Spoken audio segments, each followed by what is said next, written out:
রোহান পাল। আমার ছেলের বয়স 4 বছর। আমার ছেলে সেন্টারে গিয়ে অরুণাদির কাছে পড়াশোনা করে। ওই সেন্টারে প্রতিদিন যায় আনন্দঘাটে। ওখানে গিয়ে অভ্যাস তৈরি হচ্ছে। ওখানে যেতে প্রচন্ড ভালোবাসে। ওখানে পড়াশোনা খেলার মাধ্যমে পড়াশোনা শেখায়। সেন্টারে গিয়ে রোহানের বৌদ্ধিক মানসিক বিকাশ হচ্ছে। Good morning. নমস্কার, আমার নাম অরুণাদি ঘোষ। আমি টুমরোজ ফাউন্ডেশনের সাথে দীর্ঘদিন যুক্ত।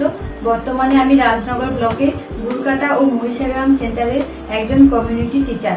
গুরকাটা সেন্টারে আমার মোট 27টি বাচ্চা আছে। তার মধ্যে রোহান পাল নামে একটি বাচ্চা।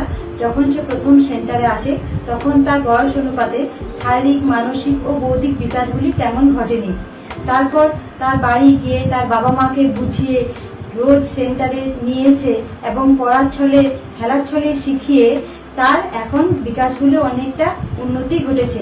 আমি আশা রাখছি ভবিষ্যতে তার সমস্ত বিকাশগুলি আরো উন্নততর জায়গায় পৌঁছে যাবে।